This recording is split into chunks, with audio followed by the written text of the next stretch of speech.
Bonjour à toutes et à tous. Je suis tellement heureux que je vais aller embrasser cette personne. Stéphane Rothenberg est avec nous dans le jet de luxe. Ben oui, je suis bien, je suis content. Merci. Oh, je suis content qu'il n'y ait plus de Covid pour qu'on puisse s'embrasser. Ah mais alors, vous savez comment je vous ai couru après. Hein. C'est vrai. Ouais, je vous ai pas lâché. Non, c'est vrai. Alors moi, je suis assez épaté par l'acharnement parce que je dirais que je suis rarement à Paris. Et quand je suis à Paris, je tourne Top Chef. Donc c'est une sorte de machine de guerre où je suis dans mes restaurants où j'ai quand même du boulot. Donc c'est vrai que je crois qu'on n'a jamais réussi pendant des années. Et il lâche pas. Non, et là, j'ai une petite fenêtre de tir, elle est pas longue, hein, mais je suis là, voilà, dans l'avion, dans l'avion, dans le jet de luxe, avec Stéphane Rothenberg. On est bien assis. On va, oui, on est pas mal, vous avez vu. On va essayer d'en savoir un peu plus sur vous. J'ai des questions à vous poser. Vous savez que je suis un peu taquin, Stéphane. Ouais, ça va. Ça va aller. Bon, mais de toute façon, vous avez un peu de métier. Voilà. Je suis pas inquiet. Et je remercie Bertrand, notre programmateur, qui vous a pas lâché non plus. Allez, des machines de guerre. Aussi. Redoutable, des champions. Allez, c'est parti tout de suite. On va faire un petit plan de vol pour regarder où est-ce qu'on part avec Stéphane Rothenberg. C'est ici, voilà comment ça va se passer ce vol, l'identité du passager. On va essayer d'en savoir un peu plus sur vous. On partira après sur un survol de cette très belle carrière, cher Stéphane. Et puis ensuite, une autre escale, c'est le check-up santé pour savoir comment ça se passe, si vous allez bien. On continuera avec évidemment la surprise du pilote. Il viendra nous voir, il a quelque chose à vous montrer. Et puis on continuera avec le 7e ciel, pour savoir comment ça se passe niveau amour. Tiens, je te raconte que je vais te dire des trucs. Ah oui, cours toujours. Classe à faire, il est optimiste, il est complètement fou. Très optimiste. Et on terminera avec la zone de turbulence, des questions que vous n'avez pas du tout envie que je vous pose. C'est vrai? Ouais. C'est comme tu veux. Ah, il est trop. Et franchement, il est très sympa. Alors, je me suis dit, mais il est comment dans la vie? Et ben, vous êtes arrivé, je dis, très sympa en fait, très cool, très souriant. Voilà. Nom de famille, Rothenberg. Rothenberg, oui. Montagne rouge, ça veut dire. Ah ouais, c'est ça. C'est pour ça que votre boîte de prod s'appelle comme ça. Ouais, exactement. Le prénom, c'est Stéphane. Oui. On vole pas très loin du Pas-de-Calais, c'est bien ça? Oui, pour la naissance, oui, absolument. Et j'y suis resté 2 ans et demi. 2 ans et demi. Voilà. Et j'ai encore des cousins, une tante, etc. Donc oui. Mais Paris et région parisienne depuis les 50, plus de 50 ans.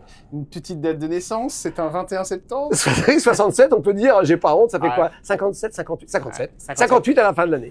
Vous savez même pas votre âge, c'est marrant ça? Non, tu sais, tu te rends pas compte, mais à la fin, t'arrêtes de compter après. Ouais, vous avez bien raison. Bon, les grands-parents, il y a quelque chose d'assez fort avec eux, si je me trompe pas, avec les bassins miniers. C'est une famille polonaise. Polonais, oui. Alors, t'as deux trucs. T'as des Polonais qui sont venus pour aller dans les mines. D'accord. Et d'autres qui sont venus faire du commerce. Donc, j'ai d'un côté des gens qui avaient quand même une grosse entreprise, sans salariés, etc. Ça, c'est du côté de mon père. Et d'autres des mineurs. Donc, on a 2 mondes très différents. Un monde plus bourgeois, commerçant, travailleur, et un monde d'ouvriers. Papa, maman, il n'y a rien sur Internet, j'ai cherché, j'ai fouillé. Non mais attendez, vous cachez très bien votre vie privée. Hein. Ouais. C'est assez facile, tu sais, si tu veux, tu vas voir quand tu vas poser des questions. C'est assez facile on dit ce qu'on veut. Non, mais j'adore, ma mère est morte il y a longtemps. Mon père est toujours de ce monde à 89 ans. 89 ans, bon pied, bon oeil. Maman, elle s'appelait comment? Elle s'appelait Liliane. Liliane, d'accord. Vous l'avez perdue tôt? Oui, elle était jeune, elle avait 59 ans, tu te rends compte? Moi, j'avais 30 balais. D'accord, donc vous étiez, en plus, vous étiez dans les médias à ce moment-là. Oui, déjà. Et mon père est bon pied, bon oeil. Tout va bien. Je peux vous demander pourquoi votre maman est partie? Un cancer. Tu vois, un truc vraiment classique. D'accord. Vous avez l'air d'avoir accepté ça, vous en parlez avec... T'as pas le choix, ça fait maintenant... c'était en 96. Donc 96, ça a été pour vous quelque chose de très compliqué, Stéphane? Oui, comme tout le monde. Comme tout le monde. C'est sûr que c'est quelque chose dont on s'attend pas. T'es pris de court. À l'époque, j'étais reporter. Je sais pas si c'était encore... Je sais pas encore télé. J'étais reporter. Donc, je partais dans le monde entier faire des reportages. Donc voilà. Donc oui, vous l'avez appris en fait sur un reportage. Je l'ai appris alors c'est vraiment un truc de film. J'étais à Los Angeles. À l'époque, on appelait, les gens savent plus ce que c'est, on appelait en PCV parce que les coups de téléphone coûtaient très cher. Donc j'appelle juste avant de prendre l'avion et on me dit que ça va pas bien et dans l'avion elle est morte. Et quand je suis arrivé à Paris, je suis allé directement à la morgue. Tu vois, c'est assez particulier. Hein. Mais à l'époque, ça paraît fou, mais à l'époque les communications sont on n'avait pas de téléphone sur soi. Ouais, c'est ça. Donc, mais vous saviez qu'elle était malade? Bien sûr, ça durait des années. Vous avez eu le temps de lui parler un petit peu avant qu'elle parte? Alors, pas avant, mais on se parlait tout le temps, bien sûr. Elle était fière de son fils? Oui, très simple. Pour le coup, après, oui. Alors, à l'époque, j'étais encore jeune reporter. Hein, donc, voilà, mais bien sûr, les parents, normalement, sauf quand c'est effectivement plus compliqué, voilà, mais normalement, ça se passe bien. Oui, j'ai des... Est-ce que vous croyez aux signes? C'est-à-dire?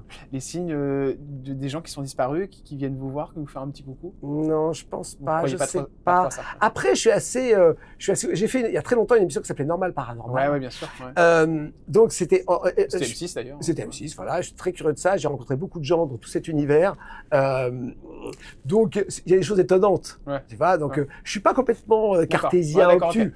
Maintenant, j'ai jamais trouvé voilà de choses où je me dis voilà, on parle, c'est des choses comme ça. Mais je respecte complètement les gens qui ont l'impression qu'ils sont pilotés ou qu'il y a des signes, qu'il y a des choses qui se passent, parce que parfois, voilà, ça je comprends très bien. Et le départ de cette maman, est-ce que du coup le fait de voyager, tout ça, ça vous a permis d'accepter mieux le deuil? Alors, ce qui est sûr, c'est que je crois que c'est vrai pour tout le monde. Quand tu as quelque chose, quand tu restes dans l'action, moi je me rappelle même de personnalités de télévision très connues qui ont perdu, à l'époque je faisais pas d'antenne, hein, mais qui ont perdu enfants, etc., et qui vont quand même faire leur émission.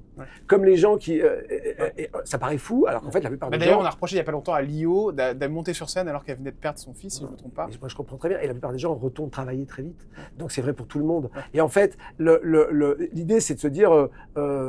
si tu remontes pas tout de suite sur le vélo, voilà. Et le quotidien te permet de rester dans la vie, etc., etc. Ça veut pas dire que tu es insensible, ça veut pas dire que tu oublies, ça veut pas dire, etc. C'est qu'en fait, c'est une sorte de manière de travailler, d'avancer. Je crois que c'est vrai pour tout le monde. Vous avez des frères et sœurs, Stéphane? J'ai une sœur. Ah d'accord. Elle s'appelle comment? Elle s'appelle Valérie. Elle travaille avec vous ou un truc? Non, elle est à la retraite maintenant, mais elle continue à être elle est prof d'anglais. Ah d'accord. Donc elle continue à donner des cours quand même, parce qu'elle est prof d'anglais, prof un jour, prof toujours. Et papa, est-ce qu'il est venu manger chez vous au bistrot? Ouais, il fait tous les bistrots. Il adore. J'en étais sûr. Ah bah oui, il est gourmand, etc. Et il fait il fait tous les bistrots. Vous avez une bonne relation avec lui? Il vous appelle. Oui. Et puis il vient, et puis il a un bon palais, il goûte, etc. C'est intéressant, il adore. Alors les inaugurations, on fait des inaugurations avec beaucoup de musique et tout ça. Ça il aime moins parce que ça bouscule un peu, mais venir dans les restaurants et goûter, etc. Il adore. Allez, on passe tout de suite à l'escale numéro 2. On va survoler votre carrière. Bon, il y a tellement de choses. On va essayer de revenir. On va faire une sélection sur une jeune émission qu'on a tous adoré. C'est une des premières. Voilà. C'est Bachelor, ça. Bachelor. Franchement, c'est mythique, hein. Ça reste fou. encore. On vous en parle encore ou pas? Oui. Alors c'est étonnant. Alors c'est un profil particulier, mais c'est vrai que c'était la première émission de dating, comme on dit dans un mauvais français, 2003. de l'histoire de la télévision française. C'était très à l'eau de rose. Après, c'est devenu beaucoup plus trash. Mais là, c'était le prince charmant. Et c'est là où vous avez en fait explosé.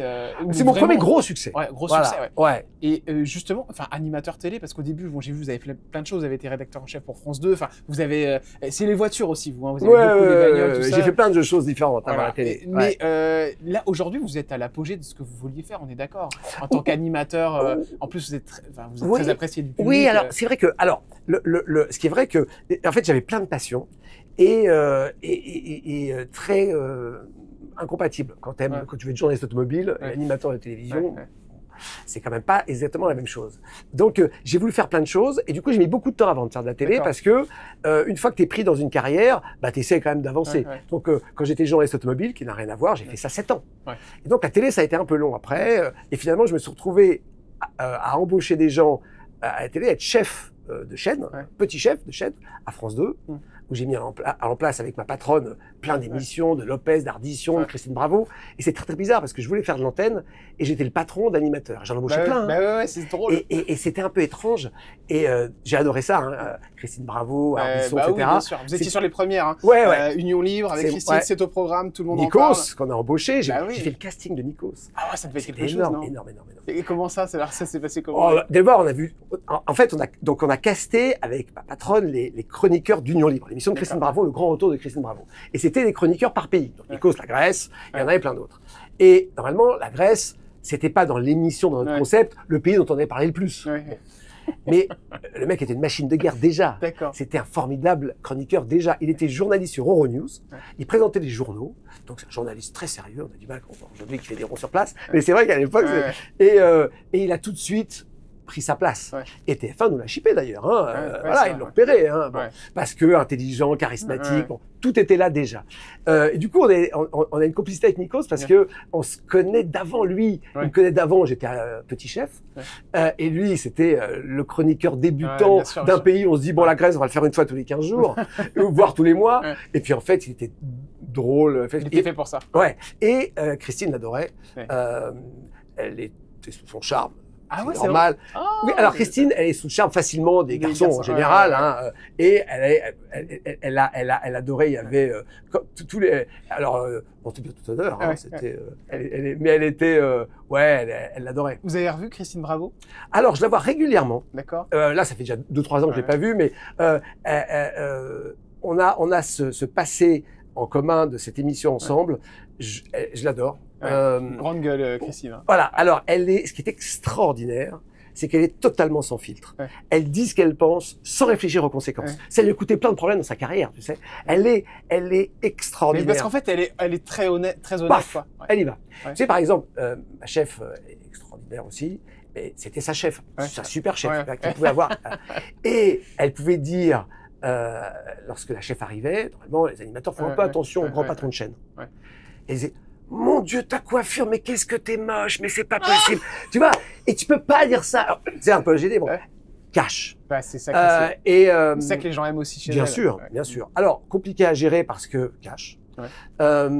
Les invités aimaient parfois pas venir chez elle parce que, tu vois, elle pourrait être avec Christine, etc. Mais bon, carrière magique, fille très intelligente, fragile, sensible. Voilà, moi, tu vois, dans les rencontres, moi, quand je suis arrivé, donc j'étais pas à l'antenne, j'étais petit chef et j'ai vu tous les gens de télé. Parce que quand t'es petit chef à France 2, tout le monde vient te voir. Hein, parce que t'as c'est quand même un bon poste, parce que tu peux décider des carrières. Voilà. Et c'est l'une de celles qui m'a le plus bluffé. Voilà. Qui était la plus incroyable. Ouais, Ardisson, t'es bluffé par l'intelligence du gars, etc. Il est drôle. Vous trouvez pas qu'il devient aigri, Ardisson? Non, il a toujours été cash lui aussi. Il attaque beaucoup Cyril Hanouna en ce moment. Enfin, vous voyez, il a toujours, à l'époque, c'était De Chavannes ou Delarue, par exemple. Il a toujours, c'est un publicitaire. C'est quelqu'un qui fait parler de lui, quoi. Voilà, à ce sens-là. Pareil, tu juges les carrières, on peut que respecter une carrière, c'est pas donné. Parce que sur le plan de la technique pure d'antenne, il n'est pas très bon. Par exemple, dès qu'il se met à lire un prompteur, on décroche. Mais il y a tellement de travail, il y a tellement d'intelligence, il y a tellement de trucs qu'il arrive, alors qu'il n'a pas les codes. Tu vois, c'est assez bluffant quand même. Donc moi, franchement, je respecte tous ceux qui réussissent à sortir d'un métier où, et tu le sais maintenant, il y a tellement de chances de sortir en 2 secondes. En 2 secondes. Quand tu arrives, alors que plusieurs fois tu as été dehors, à revenir, c'est qu'il est... C'est bon, voilà, c'est sur Ardisson. Et on embrasse Christine Bravo qui coule de beaux jours heureux. Elle est en Corse. Attends, je sais pas ça. Avec son mari Stéphane. Voilà, ils ont acheté un très beau moulin et voilà, je les embrasse très fort. Ils ont une péniche aussi. C'est pas une péniche d'ailleurs, c'est un bateau. Un yacht. Voilà, c'est un yacht, un vieux yacht en bois hollandais. Voilà, magnifique. Super, j'ai fait un tour. Vous avez fait un petit tour là-bas? Ouais, pendant le Covid, juste avant qu'elle ouvre, on avait pu obtenir l'autorisation de tourner, etc. C'est génial. Le bateau est super. Voilà, vous pouvez réserver auprès de son mari Stéphane. Voilà. Le yacht s'appelle Froufrou. Voilà, petit coup de pub pour ma Christine que j'aime beaucoup. Bon, t'as le droit de faire ça, c'est bien. Oh bah oui, moi je me fais plaisir. C'est bien. Ça, c'est chance des mots médias. Le jet de luxe. On parlait du Bachelor. Est-ce que vous avez des nouvelles de Karine Ferry? Alors, je l'ai vue, on a déjeuné ensemble il y a 1 an ou 2 ans, j'avais pas vu depuis très longtemps. C'était une candidate du Bachelor à la base. Voilà, candidate du Bachelor. Alors pareil, tu sais, en fait, quand tu as des souvenirs avec les gens, même quand après tu les revois plus, il reste ce truc. Forcément, je l'ai connue, c'était une gamine. Cette émission était incroyable, franchement, le truc. Et c'était très rigolo parce que Steven, le premier jour, donc le premier jour du Bachelor, première cérémonie, le Bachelor, il voit 20 filles, bon, c'est une autre époque, il voit 20 filles comme ça, etc., et il passe une soirée. Et Karine, il la calcule pas de toute la soirée. Et elle commence à se dire, quand même, là, je suis morte, c'est fini, etc. Tu vois. Et en fait, il l'avait repéré dès le début, donc c'est pas bien pour la prod. C'est qu'il l'avait repéré dès le début. De toute façon, pour lui, c'était réglé. elle avait quasiment gagné dès la première minute, en fait. Mais ça, on l'a su bien plus tard. Ah, ok. Et en fait, il a été voir les autres pour voir si elle tenait la route. Mais elle, parce qu'elle a un vrai charisme, voilà, elle a fait le truc. Et bon, alors, on a fait cette aventure du Bachelor 2 avec elle. Et donc voilà, vrai souvenir. Donc depuis, bah, elle a fait son petit bonhomme de chemin, mine de rien. Et donc on a déjeuné ensemble dans un de mes restos, Podium. Voilà, je crois qu'elle est venue plusieurs fois avec ses copines après. Mais elle vit en Bretagne, c'est ça? Exactement, ouais, avec son mari. Et je me demande, tu as l'air de tout savoir sur les choses. Je l'ai eu au téléphone hier, pour rien vous cacher, parce qu'on voulait qu'elle vous tourne une petite vidéo, mais elle avait pas le temps parce qu'elle devait aller chercher ses enfants et compagnie. Et donc voilà, mais elle vous apprécie beaucoup. Et voilà, et j'étais, d'ailleurs, je me suis dit, bon, ça se trouve, elle est plus trop dans cette époque-là. Mais non, au contraire, enfin, elle a l'air de beaucoup vous apprécier. J'ai reçu il y a pas très longtemps Pascal Bataille, d'accord, qui se remet d'un cancer d'ailleurs qu'on embrasse, et qui nous expliquait que donc il a travaillé avec elle chez TF1 et que TF1 avait ce problème avec elle, qu'il ne l'exposait pas assez, il ne s'en servait pas assez. Moi, j'aimerais votre avis là-dessus concernant Karine Ferry, Stéphane Rothenberg. Est-ce que vous êtes d'accord avec Pascal Bataille, avec beaucoup de gens qui pensent que Karine Ferry est totalement sous-exploitée sur TF1? Alors, c'est vrai qu'il y a, il y a un sujet pour toutes les chaînes. C'est quand tu as beaucoup d'animateurs ou d'animatrices, bah, tu les sous-exploites. Quand tu n'en as pas assez, tu les surexploites. Et c'est un vrai sujet. Moi, je me rappelle à France 2, on avait tout le temps ce problème. C'est que tu as, brutalement, tu as une animatrice ou un animateur, bah, tu lui confies tout par réflexe. Bien sûr, tu vois, ça va être Faustine Bollard à France Télévisions, ça va être Cyril Ferron en ce moment à France 3, etc. Tu as des trucs où, par réflexe, c'est un petit peu comme les comédiens. Et des gens... tu te dis, bon voilà, ils ont ça, je sais pas, elle a fait pas mal de best-of, elle a fait plein de choses, etc. Est-ce que vous trouvez que c'est dommage, c'est ça la question?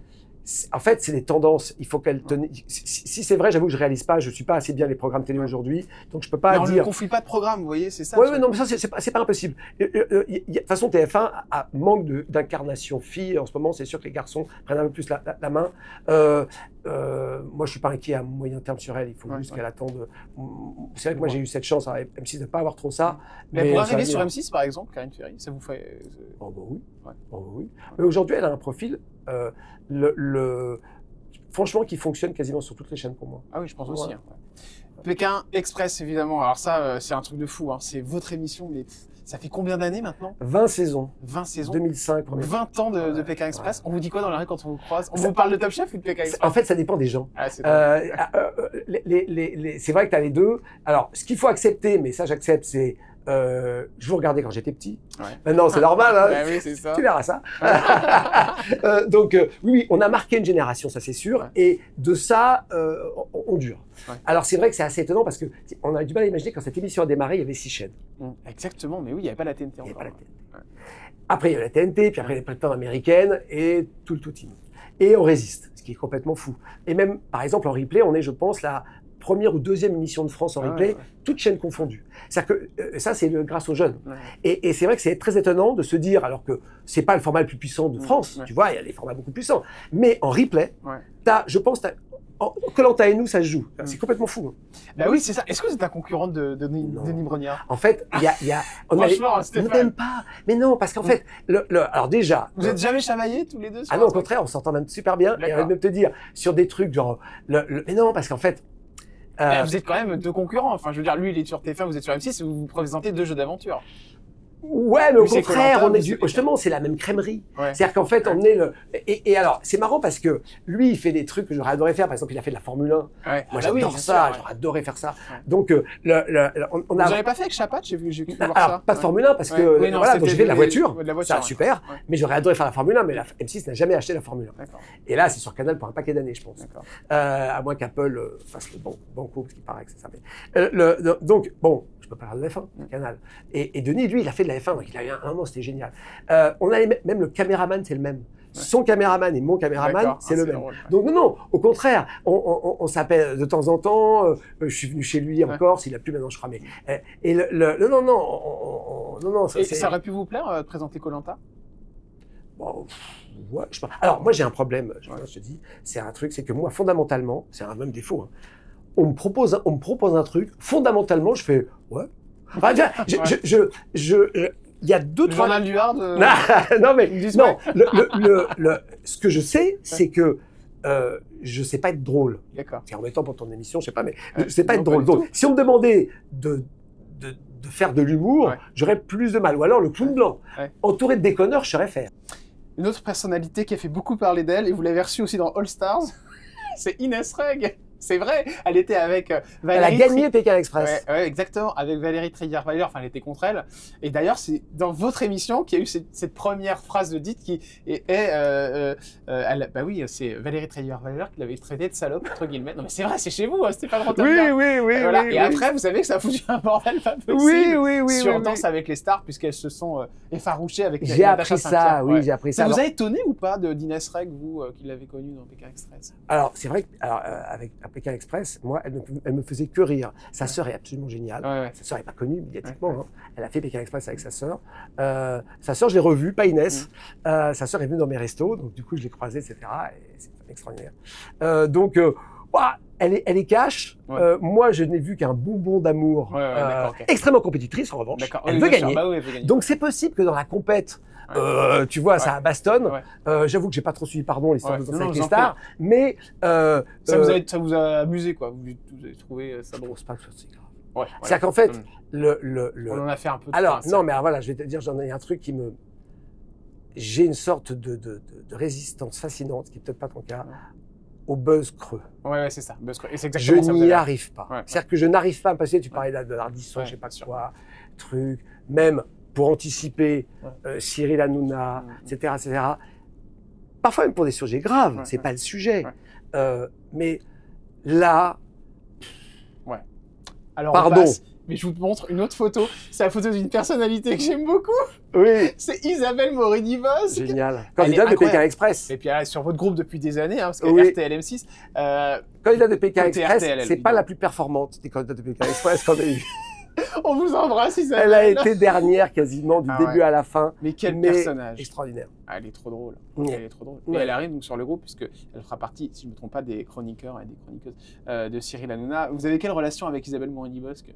Vous la voyez de temps en temps? Oui, parce que bien sûr, elle est à RTL, je la croise, elle me fait marrer.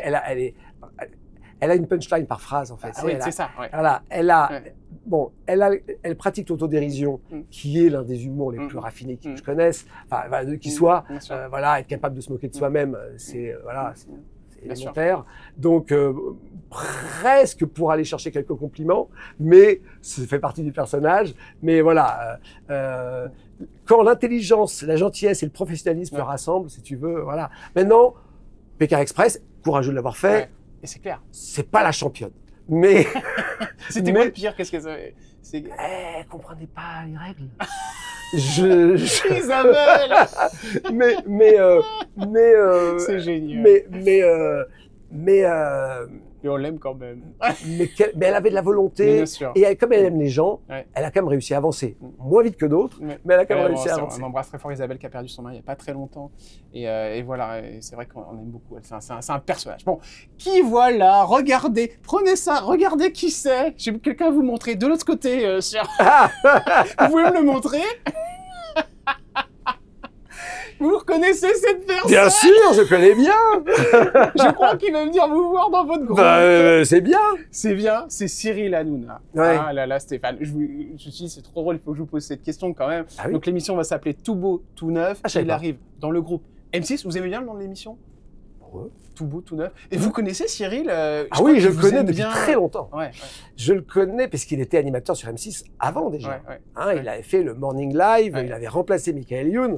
Donc je le connais de là, je le connais depuis très très longtemps, bien sûr. Qu'est-ce que vous pensez de son arrivée dans le groupe?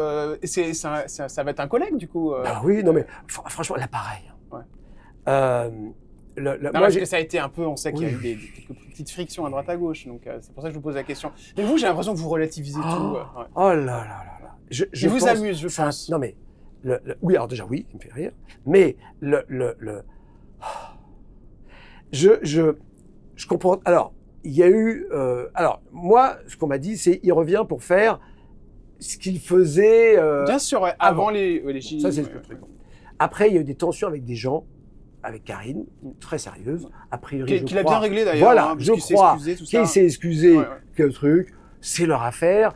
Il y a des trucs avec des... Voilà. Moi, et encore une fois, tu vois, je veux pas, tu vois, on a parlé de gens morts, on a parlé de trucs, tu vois, quand tu vois ces genres de trucs, j'avoue que les polémiques de télévision, ça vous passe au-dessus. Ouais. C'est l'avantage quand t'es loin, quand tu fais des émissions loin, et que t'apprends qu'à Paris, ça s'agite. Alors, parfois sur des problèmes sérieux, tu vois. Bien sûr. Mais le temps que tu reviennes, généralement, c'est retombé. Oui, bien sûr, bien sûr. Et puis, voilà. Moi, ce que je veux savoir, c'est qu'est-ce que vous pensez du personnage? Qu'est-ce qui vous... Parce que c'est quand même une bombe télévisuelle, hein. Il a quand même créé un truc incroyable. Et donc, du coup, c'est vrai qu'on a enlevé TPMP, parce que la chaîne s'est arrêtée, hein, C8 quand même, moi j'en faisais partie aussi. Et il arrive sur M6, je veux dire, c'est un warrior quand même, il arrive toujours...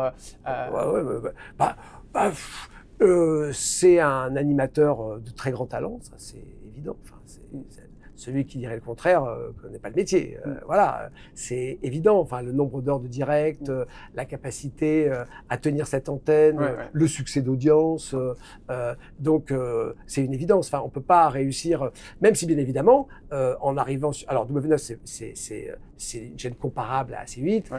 Après, bien évidemment, TF1, M6, des audiences supérieures, on oublie. Mais voilà, d'autres programmes. Mais en talk, c'est une machine de guerre. En producteur, il est très fort. Donc voilà, je comprends que mes patrons aient envie de l'embaucher. Voilà, ça, c'est une évidence.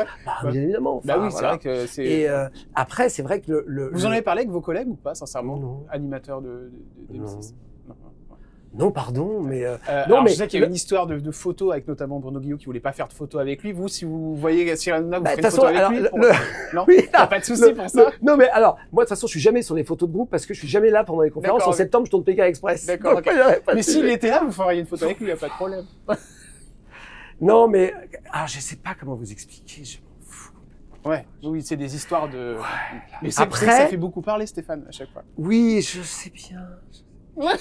Non. Vous trouvez ça ridicule, toutes ces polémiques? Non, alors, je suis pas le bon client pour les buzz, Jordan. Non, mais je cherche pas à faire de buzz du tout. Je veux juste savoir ce que vous pensez de Cyril. Oui, non. Alors, je veux pas donner l'impression de quelqu'un qui se fout de tout. Oui, bien sûr. Ce qui est pas vrai. En revanche, c'est vrai que j'ai plutôt de la... Je comprends très bien que des gens puissent pas s'entendre. Et je respecte quand ils s'entendent pas. Et s'ils veulent pas se voir, qu'ils se voient pas. D'accord. Moi, j'ai la chance, et je peux vérifier, je m'entends bien avec la plupart des gens de ce métier. Je m'entends très bien avec Karine, je m'entends très bien avec Stéphane, je m'entends très bien avec Cyril Hanouna, je m'entends très bien avec Bruno Guillon, je m'entends très bien avec des gens qui s'entendent pas entre eux. Pourquoi? J'en sais rien, mais c'est comme ça. Et je fais chier les journalistes parce qu'ils n'arrivent pas à avoir des polémiques avec moi. Mais j'y peux rien si je m'entends bien avec les gens. Mais je veux pas de polémique. Je vais pas aller m'engueuler pour faire parler de moi. C'est pas mon genre. La dernière question sur... Non, attends, je finis. J'arriverai pas. Et alors, en revanche, j'y arrive pas. Donc voilà. Ensuite, et c'est vrai qu'en revanche, moi, mon principe, tu sais, t'as plusieurs manières pour t'entendre. Tu parles pas de politique. C'est un principe que j'ai, moi. Chacun a les opinions qu'il veut, moi j'en parle pas. Et j'essaye de... parce que ça c'est intime, et généralement, j'essaie de parler le moins possible de la vie privée. D'accord. Parce que je considère, voilà, si demain je suis malade, je comprends ce qu'ils font, j'irai pas le dire à la télé. Si demain je vais mourir, voilà, etc.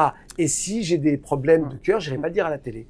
Tant pis si c'est pas intéressant pour les journalistes. Dernière question sur Cyril. Si vous aviez un message à lui passer face caméra pour son arrivée sur M6, vous lui diriez quoi à Cyril Hanouna, Stéphane Rothenberg? Mais il n'a pas besoin de moi. Mais qu'est-ce que vous lui diriez? Bienvenue, bien évidemment, tout le monde. Moi, Cyril, comme tous les autres, j'ai aucun problème. Aucun problème, c'est vraiment pas le sujet. Oui, pourquoi et je comprends que, d'ailleurs, je crois que Karine, aujourd'hui, il n'y a aucun problème. Ah non, je crois qu'il n'y a plus aucun souci. Pourquoi tu voudrais que je dise autre chose que bienvenue? Ben non, voilà. je veux vous disiez rien d'autre. Je veux juste savoir ce que vous lui dites pour son arrivée dans le groupe. Non, vous passerez le voir pour peut-être dans l'émission? Si je suis invité, il n'y a pas de raison. Dans tes BT9. Moi, je suis pas venu pendant des années chez toi, mais parce que je pouvais pas. Moi, on m'invite. voilà. Après, attention, moi, c'est vrai que voilà, je parle pas de politique, je parle pas de vie privée. Enfin, j'ai 2-3 règles. En revanche, on peut me poser des questions. Je suis de pas répondre. C'est ce que je fais. Voilà. Autre personnalité, évidemment, c'est une personnalité d'M6, c'est Christina Cordula, qui a d'ailleurs été faire Danse avec les stars. Quand c'est possible de faire Danse avec les stars avec le groupe M6? C'est parce qu'elle l'a quitté. Ça, j'ai pas trop compris. Vous pouvez faire Danse avec les stars si vous voulez. Non, c'est pas possible. Je me suis pas posé la question. D'accord. Ouais. Peut-être. Ouais, d'accord. Ok. Pourquoi pas. Enfin, aucune idée. Alors elle, pareil, elle a disparu doucement d'M6. Est-ce que c'est quelque chose qui vous fait peur, Stéphane, avec vos émissions Pékin Express, je rappelle, et puis alors moi, tous les, je suis. Alors bon là, j'ai des contrats. Je fais des contrats de 3 ans, moi. Ouais. Et c'est vrai qu'à chaque fois que je pense toujours que c'est le dernier, mais pas par. Voilà, donc, et puis il se trouve que ça fait 25 ans, enfin 20 ans, je sais pas, 25 ans maintenant, que ça se prolonge. Mais moi, je suis très pragmatique. Donc le prochain, la fin de contrat, c'est 2026 ou 2027, je sais plus. Et peut-être que ce sera le dernier, peut-être que ça continuera. D'accord. Donc, oui. On vient vous chercher ou pas? Vous avez été taquiné par d'autres chaînes, sincèrement? Oui, alors, il y a eu il y a très longtemps, c'était pas avec cette direction-là, je peux le dire, il y a eu un truc France Télé très sérieux. D'accord. C'était sur quoi? France Télé, c'était pour c'était j'imagine, je sais, ils avaient des projets qui n'ont pas fait d'ailleurs, je crois, de culinaire plus aventure, enfin tout ce qui correspondait au truc. Puis après, il y a eu un changement de politique, mais puis acheter le format étranger, puis maintenant acheter des formats étrangers. Moi, M6, j'avais les mêmes patrons pendant 37 ans, ça a changé là. Mais j'avais les mêmes patrons, donc c'est ces gens que je connais depuis tellement longtemps. Et puis vous êtes resté du coup. Non, puis tu sais, et moi, j'ai toujours eu quasiment 20 émissions d'avance. Donc c'est vrai que c'est pas, c'est un privilège extraordinaire. Hein. C'est-à-dire que moi, globalement, j'ai une vingtaine d'émissions d'avance. Tu vois. J'ai jamais eu moins. J'ai jamais eu un truc où je sais pas ce que je fais dans 6 mois. Donc ça, c'est un truc extraordinaire. Hein. Mais c'est vrai que c'est vrai que c'est compliqué de partir quand en permanence, au moment où on se parle, tu sais que tu as 20 émissions de signées devant toi. Et vous partiriez si vous aviez moins d'émissions, par exemple, comme Christina, qu'on a eu moins... Oui, ou je m'arrêterais, ou je ne sais rien. En fait, ça n'est jamais arrivé. Ça n'est jamais arrivé. Mais c'est évident que si j'ai rien, enfin c'est un réflexe normal. Tu dis, qu'est-ce que je fais? Mais la question, c'est, est-ce que je m'en vais? Est-ce que je regarde des émissions? Ou est-ce que je reste? Quel rapport vous avez avec Christina Cordula? Vous la connaissez un petit peu? Ouais, pareil. Je la vois... Alors, je l'ai pas vu depuis très longtemps, hein, pour le coup. Hein. Mais c'est chiant, mais je t'assure, je m'entends avec tout le monde. Ah non, mais je veux pas que vous disiez du mal, mais pourquoi vous Mais non, mais quel rapport vous avez? Mais non, mais quel rapport vous avez? Oui. Est-ce que vous entendez bien? Qu'est-ce que vous dites? Est-ce que c'est une super copine? Voilà. Non, alors... Vous êtes plus copain, par exemple, avec Karine qu'avec Christina, je suppose. Vous me disiez tout à l'heure. Non, parce qu'en fait, non, je ne vois... dans ma vie privée, je vois personne de la télé. D'accord, ok. En tout cas, de personne d'antenne. Mais en revanche, je peux faire un déjeuner, je peux faire, on peut se croiser, etc. Mais en revanche, c'est vrai que t'as des gens qui aiment se retrouver entre bandes, etc. Moi, je fais pas partie de bandes de télévision. Du moment où je bascule, mais en revanche, voilà, j'ai des relations urbaines, courtoises et cordiales, voilà. Mais c'est vrai qu'en revanche, je vais pas faire des week-ends avec des gens de télé. Alors, il va arriver sur votre groupe, je ne sais pas si vous êtes au courant, mais c'est un présentateur phare de France Télévisions et ce monsieur s'appelle Olivier Mine. Vous le savez? Vous le saviez? Oui, je le sais, je savais, j'étais au courant, alors, vous êtes content? C'est sympa, non? C'est un bon coup, beaucoup d'M6? Bah, je trouve. Je trouve. Vous dites que c'est parce qu'il y a des programmes qui ne lui étaient pas attribués sur France Télé. Voilà, c'est la raison pour laquelle il serait venu sur M6. Vous étiez dans les confidences ou pas par rapport à ça? Non, j'étais pas dans les confidences. Vous connaissez très bien la direction de M6. Hein. Ouais, ils m'ont appelé avant. Ah, pour... Ouais, ils m'ont appelé avant. Ouais. Ils vous ont dit quoi? C'est normal, tu fais toujours ça. T'appelles pour dire, on m'a appelé pour J-Dollar, on m'a appelé pour... On t'appelle, c'est normal. Qu'est-ce qu'on vous dit au téléphone? Ah bah, tiens, on a quelqu'un qui arrive, etc., etc. Est-ce que ça te dérange ou un truc non. Non, c'est juste on te prévient, quoi. Ouais, t'imagines. Je sais pas, je serais même pas. Non, je pense que, heureusement, les gens qui dirigent les chaînes... tiens, bah, on va l'annoncer, je sais plus, dans... Et vous avez répondu quoi, Stéphane? Ah bah, super, moi, non, mais pour le coup... bien oui. En fait, ça fait partie d'une règle éthique, je pense, de prévenir, voilà, du truc. Ça me paraît normal. Enfin, en tout cas, j'ai toujours eu ça. Vous n'avez pas peur qu'ils présentent des jeux d'aventure? Si, pourquoi pas. D'accord. Bah non. Bah, d'ailleurs, je pense qu'il va faire ça. Enfin, là, parce qu'il faisait Fort Boyard, donc il ferait très bien un Pékin Express aussi, Olivier Mine. Bah, il a raison. Ah non, mais... Je vous taquine. Non, mais alors, ça vous fait peur de perdre votre place ou pas? Parce que j'ai l'air d'avoir peur. Non. Et c'est confiance en vous, mais m'énerve. Non, j'ai pas confiance en moi. Non, pas du tout. Non, mais vous avez raison d'être. Non, c'est pas ça. C'est que en télévision, il s'est passé un truc très particulier. C'est là, on parle très business, pardon de parler de truc, mais admettons que ça intéresse les gens. Les séries américaines ne marchent plus du tout sur les chaînes de télévision. Plus du tout. Et une grille de chaînes de télévision fonctionnait globalement sur du flux et du stock, c'est-à-dire des fictions françaises et US, et des émissions de divertissement, ou pas, magazines, etc., du sport. Tu retires à TF1 ou M6 des chaînes. Aujourd'hui, les gens qui veulent voir des séries américaines, ils vont sur les plateformes américaines. Bien sûr. Donc, on est passé de, 60 primes par an sur M6, d'émissions genre les miennes, à 140 ou 150. Bien sûr, Je peux pas tout faire. Karine peut pas tout faire. Tu vois, Éric Antoine peut pas tout faire. Il manque au moins 2, 3 animateurs sur cette chaîne, c'est sûr. Donc, et c'est vrai pour TF1. Sauf si, brutalement, les séries US remarchent. Et marchent plus. On n'y peut rien. Donc ça vous fait pas peur qu'il arrive sur le groupe. On continue avec une personnalité que j'adore et qui est partie du côté de la Belgique, si je me trompe pas. Elle s'appelle... J'ai pris cher quand je vois les photos. Mais non, vous n'avez pas pris cher. Sandrine Cormand. Voilà, j'adore cette fille. Elle est sur RTL Belgique, si je me trompe pas. Et alors Sandrine, j'adorais cette fille qui était avec vous. Vous avez fait pas mal de choses. Vous avez fait du Pékin Express avec elle. Je crois que vous avez fait aussi du Top Chef, non? Je me trompe pas. Saison 1. Voilà.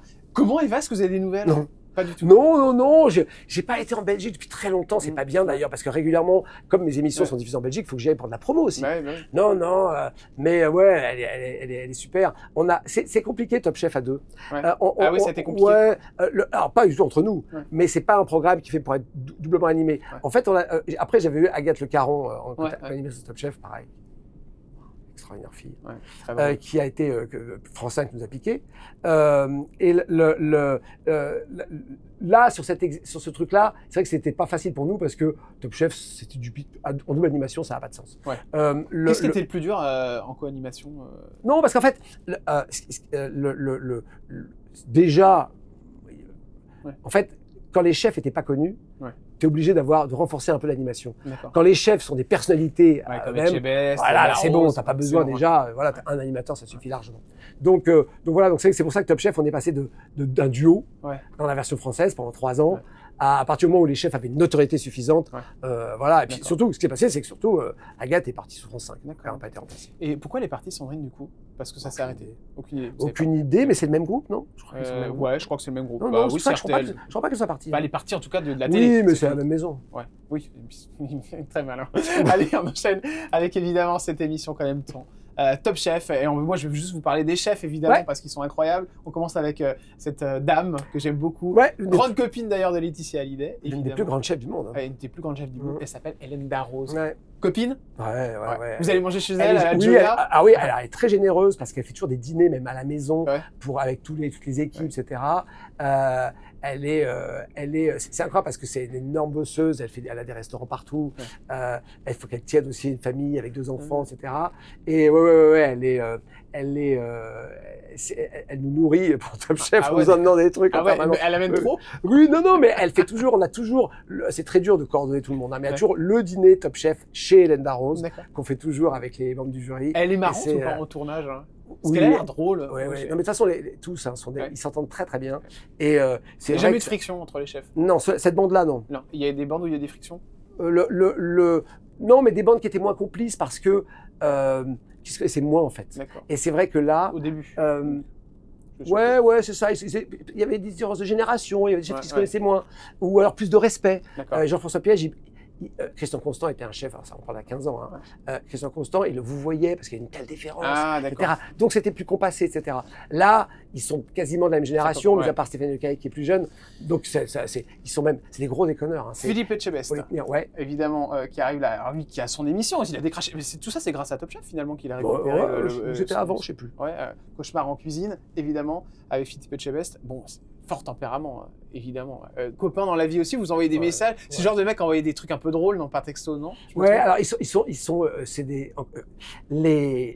pour moi, les chefs, c'est proche comme des rugbyman. C'est-à-dire qu'en fait, ils sont capables, et moi, c'est plutôt moi qui me défile. Hein. Ah ouais, d'accord. À la fin du tournage, ils repassent, ils refont des fêtes, ils refont des karaokés. Ah oui, ils sont fêtes et tout. Et à 7h du matin, ils sont comme ça, ils sont capables C'est-à-dire qu'ils peuvent faire une soirée où ils picolent un peu et le lendemain, ils sont nickel. Non, mais ils font ça pendant 40 jours.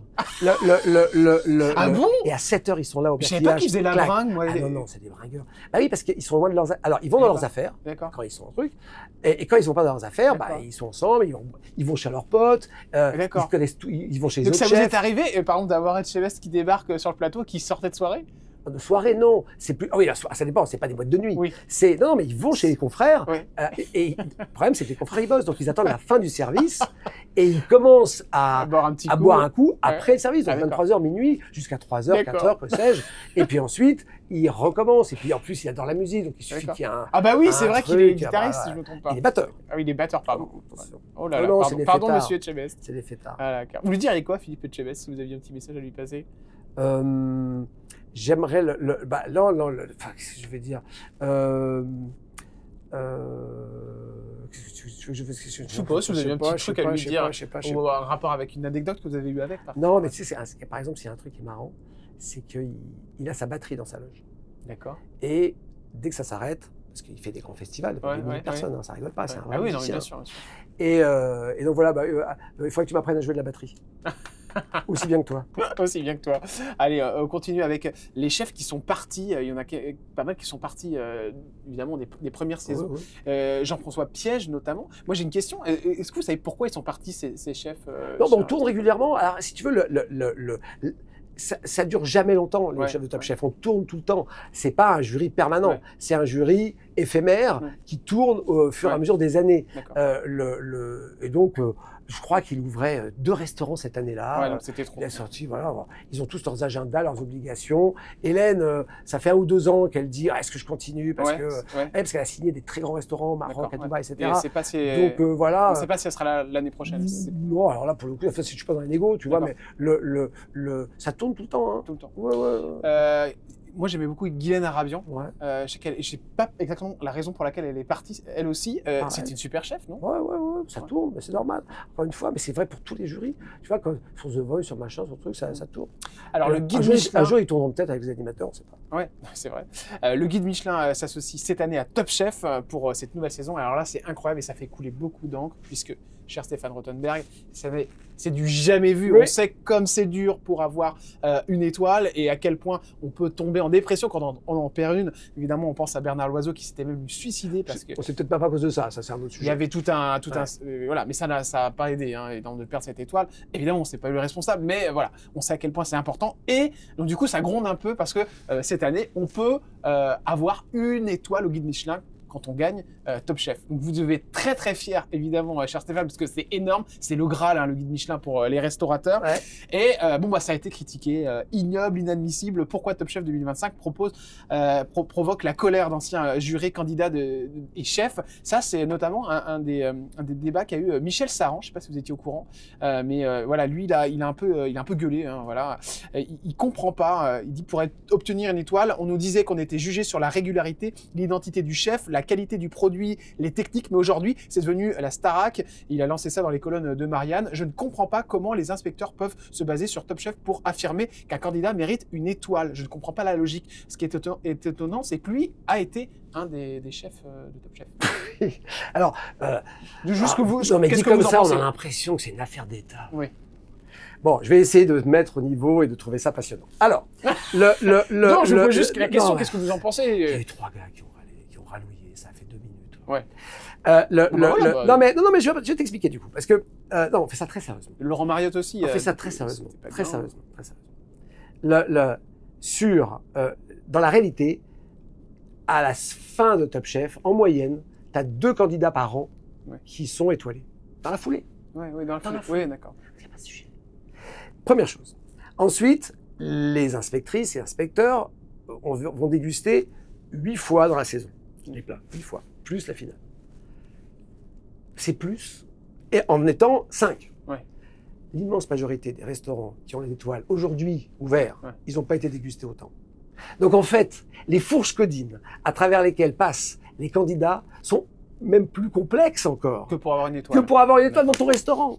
Donc c'est pas le sujet.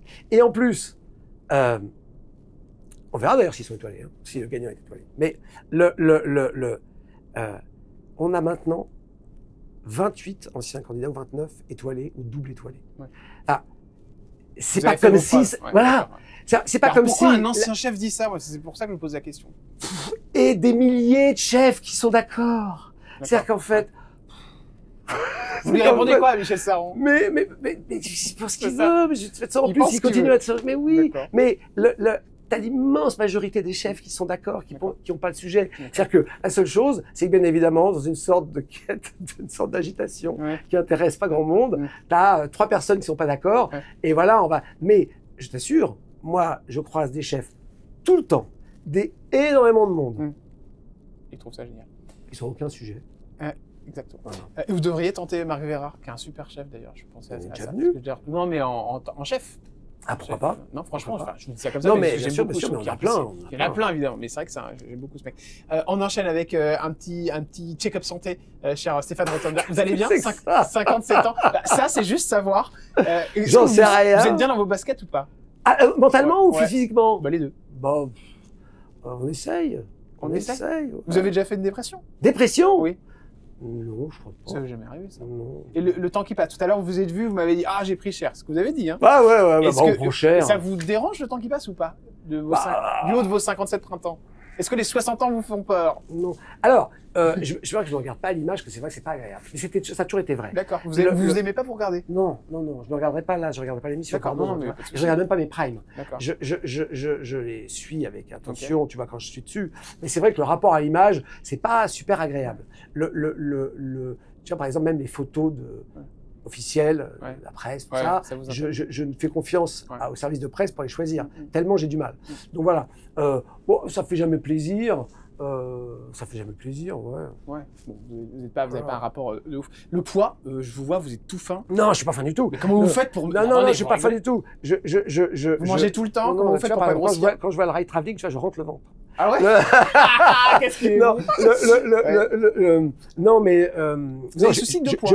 J'ai 2 tailles de poids sur Top Chef. J'ai 2 types de costumes. J'ai un costume en 48 et un costume en 50. C'est drôle, parce que je prends une taille pendant Top Chef. Vous prenez combien de kilos? 4, 5. Ah d'accord. Parce que vous mangez... tu manges tout. Et puis voilà. Puis, comment vous reperdez? Laborieusement, en revenant normal, à une vie normale. Top Chef, c'est une sorte de machine à pourailler où tu manges tout le temps et tu restes à la plaine Saint-Denis, qui est quand même pas l'endroit de 7h du matin à 23h pendant 50 jours. Donc c'est, en termes d'hygiène de vie, c'est pas extraordinaire. Donc voilà, la solution, ça a été 2 costumes. Chirurgie esthétique, vous y avez pensé? Vous en avez non, fait? alors non. On donne plein de conseils. Il paraît qu'il y a beaucoup de travail. Sur les, il paraît que sur les paupières, sur le cou, etc. On peut vous opérer, quoi. Voilà, il paraît que... j'ai aucun sujet avec ça. D'accord, mais... Vous avez des complexes physiques ou pas? Alors, comme tout le monde. Qu'est-ce qui vous complexe, Stéphane? Je sais pas, le tout, le nez, le truc, tout. C'est marrant, ça. Le nez vous dérange? Non, mais c'est pas... c'est pas, je me cache pas, je mets pas la tête dans un trou. Bon. Mais alors, c'est vrai que la chirurgie, je pense que j'aurais la ridicule. Donc, je sais pas, mais peut-être. Oui, c'est ça. Je me mettrais peut-être des cheveux si j'en ai plus, par exemple. D'accord, ok. Tu vois, ça c'est une galère ou pas? Non, ça a l'air d'aller. Enfin, je sais pas, mais je vois que sur les plans de grue, on commence à voir un peu que ça se perd là. Ah, d'accord. Alors je suis pas à commencer. Une greffe de cheveux. S'il faut, on ira faire des trucs. Mais bon. La picole? Je vois pas. Du tout, zéro. Pas du tout votre truc. D'accord.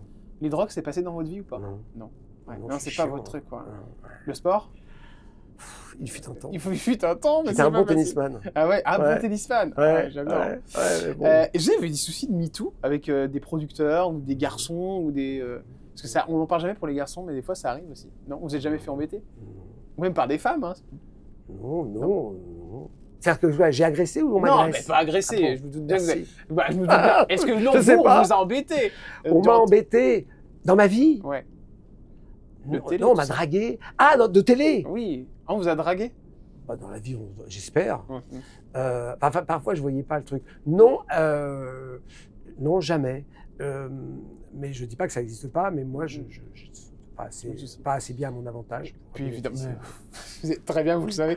2012, vous avez eu un gros accident sur Pékin Express. Vous en avez eu d'autres ou pas? Non. Non, c'est le pire en fait que vous avez eu. Parce que vous étiez totalement en sang. Hein, oui, non, parce que c'est 8 points de suture. Donc, non. Alors, c'est pas un petit accident, c'est un vrai accident, mais c'est pas grand-chose. C'est quelques côtes, une pointe de suture là, un pansement gras. Et vous avez des soucis de santé ou pas, vous? Non. Pas du tout. Non. D'accord, ok.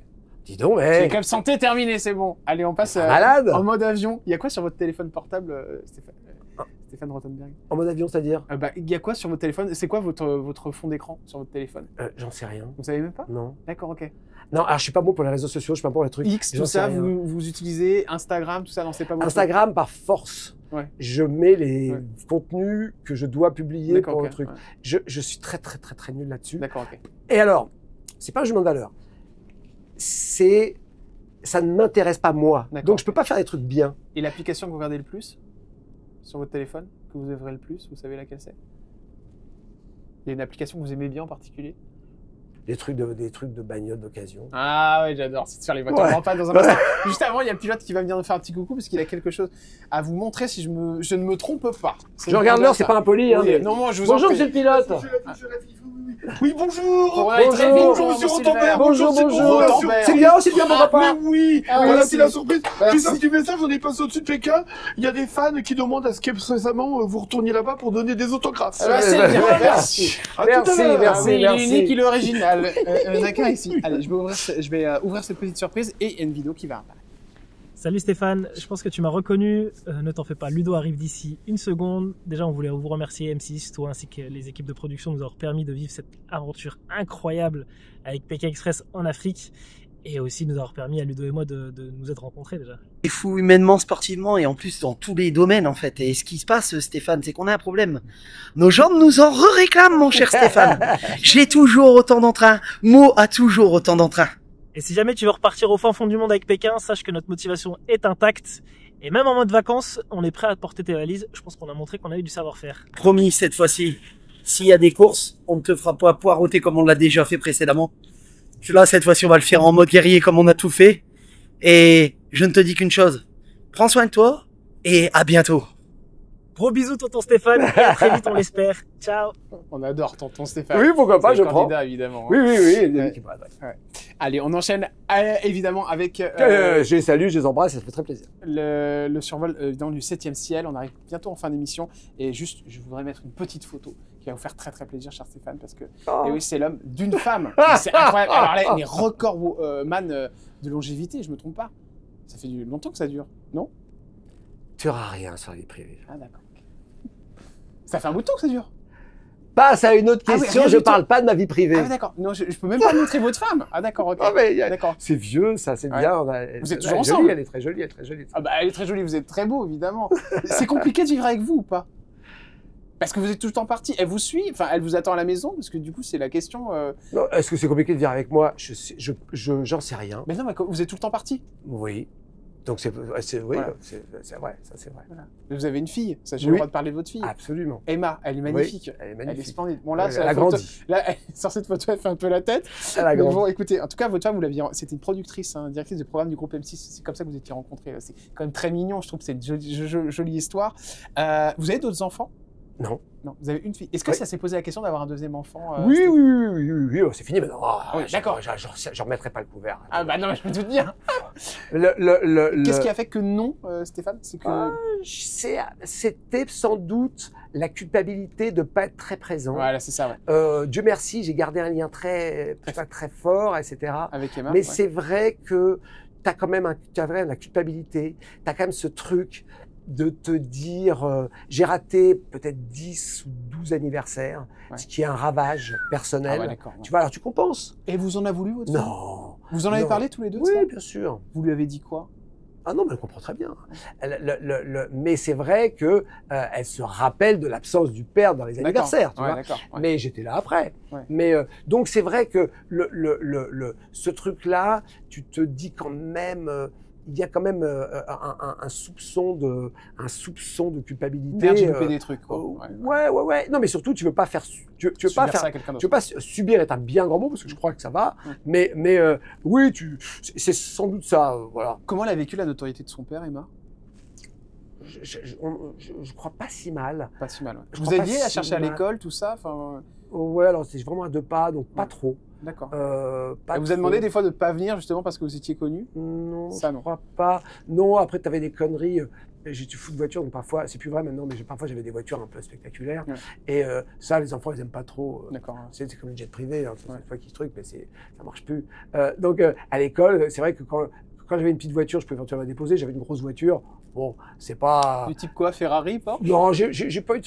Ah, peut-être. On s'en souvient en général, Stéphane. J'en ai beaucoup. Ouais. Et en fait, maintenant, d'ailleurs, parce qu'en fait, ça je confonds, parce qu'en fait, j'ai pendant 150 émissions, j'ai fait une émission qui s'appelait Fast Club. Et là, on achetait des voitures qui servaient pour l'émission, mais on les revendait très très vite. Ça durait très longtemps parce que Ferrari prête pas quand tu fais le con avec les voitures. Donc, faut les acheter. Donc, on les a achetés pour l'émission, mais on les revendait 2 mois plus tard ou 3 mois plus tard. Donc, c'est pour ça. C'est pas vraiment à moi. C'était pour faire le con sur W9. Donc, c'est pas. L'autre escale, c'est la classe affaires, juste avant la dernière question sur cette émission. Classe affaires, si on parle argent, je vais vous faire très vite parce que je sais que vous aimez pas trop ça et que vous allez rien me répondre. Je connais par cœur. Vas-y, pose tes questions, balance. Est-ce que vous êtes un dépensier? Non, je l'ai été au début. D'accord. C'est-à-dire que c'est vrai que les premières années, quand tu gagnes ta vie, tu dépenses, même quand tu gagnes juste un tout petit peu ta vie. Mes premiers sous, ça a été, c'est bizarre, c'est pathétique, hein, ça a été pour acheter une voiture, parce que j'aime ça. Mes deuxièmes sous, ça a été pour voyager. La voiture qui vous a coûté le plus cher, est-ce que vous pouvez me dire quelle voiture c'était? Ça devait être une Porsche. Ouais. Dans les 100 000 euros à peu près, un truc comme ça? Ouais, je crois que j'avais pas dépassé. Je crois que j'avais pas dépassé, je crois que j'avais fait qu'à genre 99 000. Ah d'accord, ok. Ou 98 000, par la barrière psychologique, et que je m'étais acheté pour bachelor. Aujourd'hui, vous roulez en quoi? En voiture électrique. Ah d'accord, vous avez quoi comme voiture? Tu peux citer des marques? Voiture américaine d'un mec qui est bizarre. Ah bah, oh là, il a une Tesla. mais oui, parce que c'est un mec qui est bizarre. Voilà, c'est vachement bien comme bagnole. C'est super. C'est un truc de fou. Le mec est barré, mais les voitures, c'est un vrai produit. On n'est pas responsable du mec, on a le droit d'acheter un produit qui nous convient. Quand même, mais je sais qu'il y a beaucoup de soucis d'ailleurs. Vous n'êtes pas fait emmerder avec ça? Non. Parce qu'il oui, pareil. Non, bon, moi pour le coup, il y en a tellement. On va pas c'est un petit modèle. Mais c'est. Si vous croisez une Tesla, et que vous vous dites, on dirait Stéphane Rottenberg, c'est lui. Alors tous les mecs qui vous ressemblent qui ont une Tesla sont morts.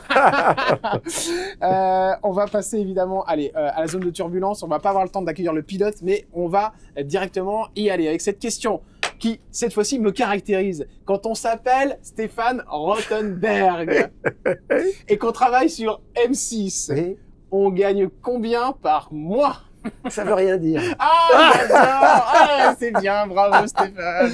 Bon, j'en attendais pas moins. Non, mais en fait, je t'assure, cette question ne veut rien dire. Aujourd'hui, vous gagnez beaucoup mieux votre vie qu'au tout début. Vous êtes à l'apogée financièrement. Ça n'a pas bougé depuis 20 ans. Ça n'a pas bougé? D'accord. Je veux dire, alors, est-ce qu'on gagne plus quand on fait Top Chef ou quand on fait pareil. D'accord, ok. D'accord. Est-ce que c'est des sommes faramineuses? Par rapport à quand j'étais journaliste, oui. Oui, d'accord. Ok. Non, mais c'est évident pour venir au truc de dépensier que au début, quand t'es môme, voilà, tu fais des trucs. Puis après, maintenant, c'est vrai que je m'en suis servi pour acheter ma liberté. C'est-à-dire que c'est pour ça que tu dis, c'est pour ça qu'aujourd'hui je suis moins inquiet parce qu'aujourd'hui, si je veux m'arrêter de travailler, je peux m'arrêter de travailler. Vous avez de quoi Alors, j'aurai un train de vie, j'aurai pas d'avion, j'aurai pas de belle voiture, mais si demain, de toute façon, t'as vu, comme tu sais, j'ai des restos, j'ai des machins, mais si demain j'arrête la télé, j'ai pas de problème à payer un loyer. C'est le grand privilège de ces 20 ans de carrière. Aujourd'hui, vous avez acheté? Vous êtes propriétaire de votre maison? Votre appartement? Oui. Ouais. Ah, vous n'avez pas cette question? Non, oui. Et c'est vrai, t'as raison, j'étais locataire très très longtemps. Parce que ça, en revanche, bizarrement, je préférais pendant très très longtemps m'acheter des voyages. J'ai beaucoup voyagé avant de... Le voyage le plus cher, vous savez lequel c'était? Oh, c'était les États-Unis, c'est toujours cher. Et ça vous a coûté combien? Oh, j'en sais rien, c'est très vieux. Et c'était, je sais plus, je pense, on faisait pas notre palace, des trucs comme ça. Hein. C'était que, je sais plus. Mais c'était, on est parti 3 semaines, 1 mois. Pourtant, c'était en écho. Hein. Mais c'était, par rapport à mes moyens de l'époque, c'était, j'avais mis 2 mois de salaire, c'était une folie. Ouais, d'accord, ok. Parce que j'en rêvais. Je suis parti de cette génération, c'est moins vrai maintenant. Je suis parti de cette génération qui rêvait d'Amérique. Ouais, c'est ça. Voilà, on est tombé tu tombes d'un ou 2 étages une fois que t'arrives, mais. Est-ce que vous êtes millionnaire? Factuellement, ça veut dire quoi? Millionnaire, c'est-à-dire un capital million? Forcément. Je ne répondrai pas à tes questions. Ah bah oui. Va te faire voir avec tes questions de pognon, j'adore, merci. Mais non, mais va se faire voir avec tes questions. Non, avec toute l'affection. Je sais, mais je la sens. Non, mais je me doute bien que forcément vous avez une ligne une ligne. Vous avez des restaurants d'ailleurs qui sont géniaux. Hein. Je voulais le dire. Je suis actionnaire. Vous êtes actionnaire. Voilà. Et ce qui est génial, c'est que c'est l'esprit Top Chef avec l'écriture Top Chef et tout. Donc je suppose ça. Est-ce que vous êtes millionnaire? Mais ça va pas. Ben non, je pose cette question. Est-ce que quelle est l'année où vous avez payé le plus d'impôts? Ça va. Je peux vous poser cette question. Non, même ça. Bon, on arrête la question. Malade de poser ces questions. Est-ce que vous avez mais quelle est l'année où vous avez plus d'impôts? Quelle est la couleur de votre slip? Quelle est la couleur de votre slip, Stéphane Rothenberg? Est-ce que vous êtes plutôt slip ou short? Oh là là, mais c'est fou. Mais les gens, ils répondent à ces questions. Bien sûr. Mais c'est des dingues. Mais oui. Mais on s'en fout. Allez, l'animateur d'M6. Il est fou, mais est-ce que vous êtes... L'animateur d'M6 ou l'animatrice d'M6. Oh putain, mais c'est vrai qu'on l'avait dit. Hein. Vous taquine, non. Vous pouvez pas répondre. Mais bon quand même. L'animateur d'M6. Il est fort, il est fort. Ou l'animatrice. En fait, tu sais que j'ai fait... À un moment, oui. En fait, c'était bon parce que la force d'un intervieweur, c'est d'écouter les réponses. Ça paraît bizarre, mais la plupart le font pas. Ouais. C'est un truc de base. Et de créer, malgré l'inanité parfois de certaines questions, de créer l'envie d'y répondre. Et là où t'es fort, c'est que j'ai failli me faire avoir. Et je me suis dit, mais après je me suis dit, mais t'es en train de répondre à cette question, mais t'es un fou. Mais pourquoi tu réponds à ça? Une question sur 2 et je veux pas répondre à ces trucs. Est-ce que vous connaissez le montant de votre future retraite? Vous avez regardé ou pas, sincèrement, vos points, tout ça? Alors, c'est rien du tout. C'est quoi, dans les 3 000 euros? Moins que ça. Donc 2 000 euros? Ouais, en dessous. En dessous? Vous allez avoir moins de 2 000 euros de retraite? Oui, mais d'État. Et puis vous savez pourquoi? Ben oui, parce que je suis chef d'entreprise, donc je cotise pas à caisse normale. D'accord, ok. Donc je coûterai rien, je coûterai peu d'argent à la communauté. Est-ce qu'il y a un animateur ou une animatrice d'M6 avec qui vous ne partiriez pas en vacances?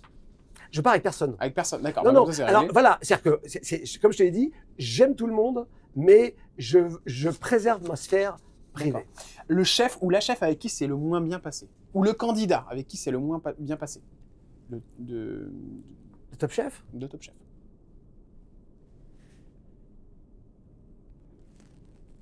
Le Grand Blanc. Est-ce qu'il y en a un avec qui vous avez eu des fois ça vous est arrivé d'avoir une tension avec? Sans dire le nom. Non, d'accord. Non, mais je cherche. D'accord. Je cherche. Non. Alors, encore une fois, avec ta question qui cherchait à avoir un truc un peu croustillant, au fond. Non, il y a un chef, je dirais pas le nom, qui m'a écrit son lancement. Ouais. C'est-à-dire que j'ai dû dire, c'est un génie créatif. Et le chef, donc je devais dire, c'était écrit par son attaché de presse. Je devais dire, chef, vous êtes un génie créatif. Et lui faisait. Mais attendez, on peut retrouver la vidéo, non? Non, parce que je le dis souvent sur des chroniques sur les chefs. Et puis c'est peut-être pas ces mots-là. Et c'est lui qui avait demandé à faire ça. Il avait demandé à ce qu'on l'annonce comme voilà, vous êtes un chef mondialement connu, vous êtes un chef. Ah, c'est génial. Et vous avez dit oui. Bah oui, il faut lui faire plaisir. Allez, vas-y. Et d'accord. Et c'était qui? Est-ce qu'il est encore à l'antenne? Non, c'est un chef étranger. C'est très drôle. Oh, il est en train de se rattraper. Il est trop fort. Il est trop. D'accord. C'est un chef étranger, c'est vieux, mais c'était marrant. Mais vous venez de me le dire, le prénom. Super. Non, c'est marrant. Et en fait, franchement, c'est tellement fait rire. Ouais, c'est marrant. Et le mec était en plus charmant. C'est pas un con qui faisait chier le monde. Et bien sûr, il n'a pas lui demandé, c'est son attaché de presse qui l'a demandé. Elle n'a même pas demandé avec arrogance, etc. C'était des gens qui sont chiants. Ouais, c'était plutôt mignon. Ouais. C'était mignon. Et bon, allez, si ça vous fait plaisir. Voilà. Allez, vous l'avez fait. Est-ce que vous êtes déjà brouillé avec une personnalité de la télé? quelqu'un qui a dit un truc sur vous qui vous a pas plu et que vous avez remis en place dans le monde de la télé? Je t'assure, c'est un truc qui est bizarre. Je sais bien que c'est chiant, mais j'ai un recul. Non, pas du tout. On a déjà essayé de vous voler votre place, Stéphane Rothenberg? C'est possible. Vous l'avez su ou pas? Je sais jamais. Ouais. Non, mais qu'on réclame mes émissions, c'est normal. Ouais. Je voudrais faire... Qu'est-ce que tu voudrais faire? Je voudrais faire Pékin Express, je voudrais faire Top Chef. C'est normal qu'ils demandent ça quand même. Ouais. Tu vois. Les autres animateurs? Bah oui, ou même genre. Ouais. Enfin, vous avez jamais été sur la sellette, ça que je... Bah, peut-être. Tu sais, j'ai été petit chef à France Télévisions. Donc j'ai vu, moi, comment on a arrêté, ça se passait, comment on a arrêté De Chavannes, par exemple. Ouais. Ou j'ai vu comment on avait arrêté, je sais pas, d'autres gens. Et donc je vois que ça tient en une réunion. Ouais. À une personne qui prend un peu plus de lead sur les autres. Tu sais, ça ne pas à grand-chose. Mais donc, si ça est arrivé, je pense que je ne serais pas au courant. Mais tu sais, sur chaque émission, elle va se dire, bon alors, on met qui? Est-ce qu'on recrute extérieurement? Est-ce qu'on met Eric? Est-ce qu'on met Stéphane? Est-ce qu'on met Karine? C'est normal. Je pense qu'on est en concurrence sur plein de choses, sur plein d'émissions. Parfois c'est du planning, parfois c'est vraiment ça va pas marcher. Enfin, tu vois, donc c'est possible. Vous êtes très copain avec Faustine Bollert, c'est vrai ou c'est faux? Ouais. C'est une copine? Ouais, pareil. On avait discuté. Moi, à l'époque, j'étais beaucoup plus dans la stratégie de la télé, je connais beaucoup mieux la télé, je la connais. Vous vouliez qu'elle vous remplace même déjà, je crois, quand vous avez vu votre accident. Vous avez pensé à elle en premier? Je trouve que ça va être une espèce de Pékin Express formidable. Ouais, je pense aussi. Mais elle sait faire plein de choses. Et France Télévisions, là, l'emploie merveilleusement. Ouais, bien sûr. Donc, non, et c'est vrai que j'ai trouvé que son départ sur France 2 était une formidable opportunité pour elle. C'était pas gagné, hein. Mais, mais c'est vrai que... Il y a plein de gens qui pourraient faire ce que je fais, hein. Plein de gens qui pourraient faire très très bien mes émissions. On termine avec cette question. On est tout en haut, cher Stéphane. Et avant d'atterrir, regardez. Je suis désolé de ne pas t'avoir raconté toute l'histoire de pognon. On est au paradis. Vous savez, tout en haut.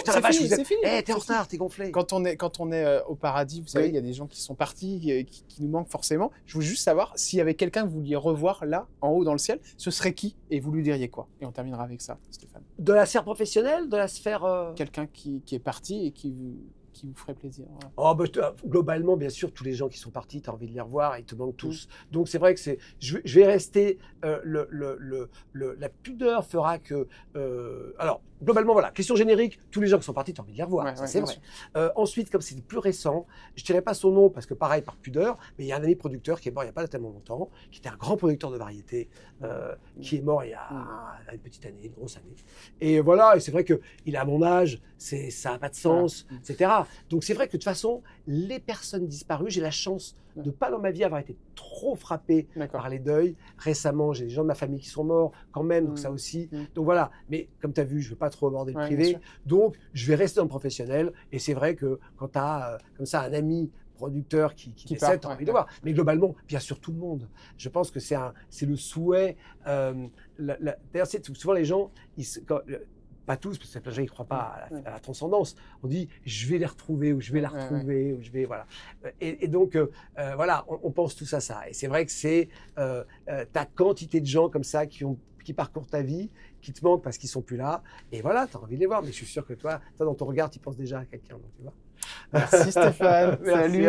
Merci d'être venu. Trop content. Bon, c'était un vrai plaisir. C'est plaisir partagé. Écoute, le vote, j'espère pour toi bien passé. Super. T'as quand même des questions à la con, mais ça c'est normal.